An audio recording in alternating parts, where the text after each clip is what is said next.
नमस्कार, मैं हूं आपके साथ कविता राणा। राम मंदिर में हुए कथित घोटाले से पूरे देश में खलबली मची हुई है, क्योंकि चोरी को अंजाम भाजपा की डबल इंजन सरकार में दिया गया है। मतलब ये कि मोदी योगी जी की सरकार में। अब सोचिए कि डे वन से राम मंदिर के कथित चंदा घोटाले पर पूरी दुनिया गिद्ध की तरह नजरें गड़ाई बैठी है, और ऐसा करे भी क्यों ना। आखिरकार लाखों करोड़ों राम भक्तों की आस्था को चोट पहुंचाया गया है इस कथित चोरी से। अब जो कि पूरा का पूरा मामला हाई प्रोफाइल हो चुका है। एसआईटी जांच से लेकर एफआईआर हो चुकी, अखिलेश यादव से लेकर कांग्रेसियों का जुबानी हमला ऑलरेडी सरकार झेल रही है, और सवालों के घेरे में मंदिर ट्रस्ट, और ऊपर से ओवैसी का मुसलमान को गोली मार देने वाला बयान। कथित चोरी के चलते यूपी से दिल्ली तक राजनीति पूरी तरह से गरमाई हुई है, और इसी तपिश में राम मंदिर से सबक लेते हुए तिरुपति बालाजी बाल बाल बचे हैं। राम मंदिर की चौखट से हुई कथित चोरी को देखकर तिरुमाला में विद्यमान तिरुपति बालाजी धाम में बहुत बड़ा फैसला इस वक्त लिया गया है, या फिर यूं कहें कि अब महाप्रभु का करोड़ों रुपए के खजाने की चाबी किसी और के हाथ में होगी। क्या है पूरा मामला, आइए आपको विस्तार से बताती हूँ।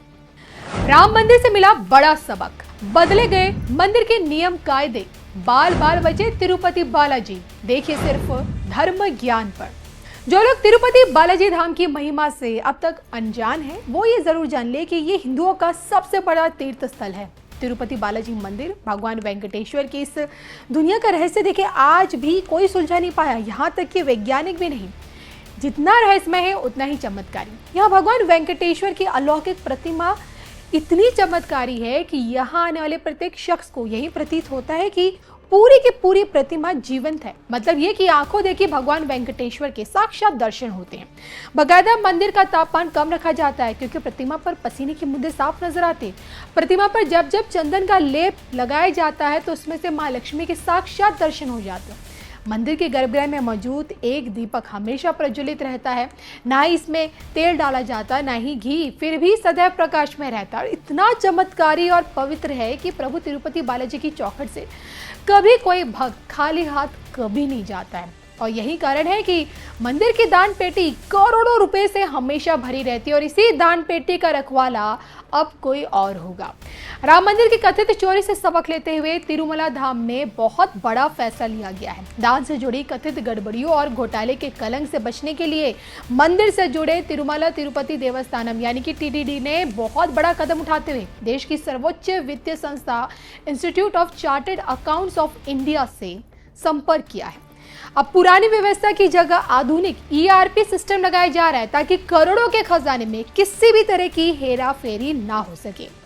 दरअसल देखिए, अमीर मंदिरों में तिरुपति बालाजी का दिव्य धाम आता है। यहाँ का अकाउंटिंग सिस्टम लगभग 2 से 3 दशक पुराना है, जिसमें मैनुअल एंट्री पारंपरिक तरीकों का इस्तेमाल अब तक होता आया है। लेकिन आईसीआई के सहारे से अब इस पूरी व्यवस्था को हटाकर पूरे सिस्टम को एंटरप्राइज रिसोर्स प्लानिंग यानी कि ईआरपी डिजिटल प्लेटफॉर्म पर शिफ्ट किया जाएगा।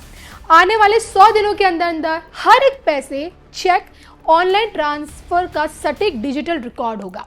मतलब साफ है कि एक बहुत ही स्ट्रॉन्ग मजबूत मॉडल स्थापित किया जाएगा, ताकि भक्तों द्वारा चढ़ावे में दिए गए एक एक रुपए प्रभु के खजाने में सुरक्षित रहे, किसी भी तरह का उसका दुरुपयोग ना हो सके।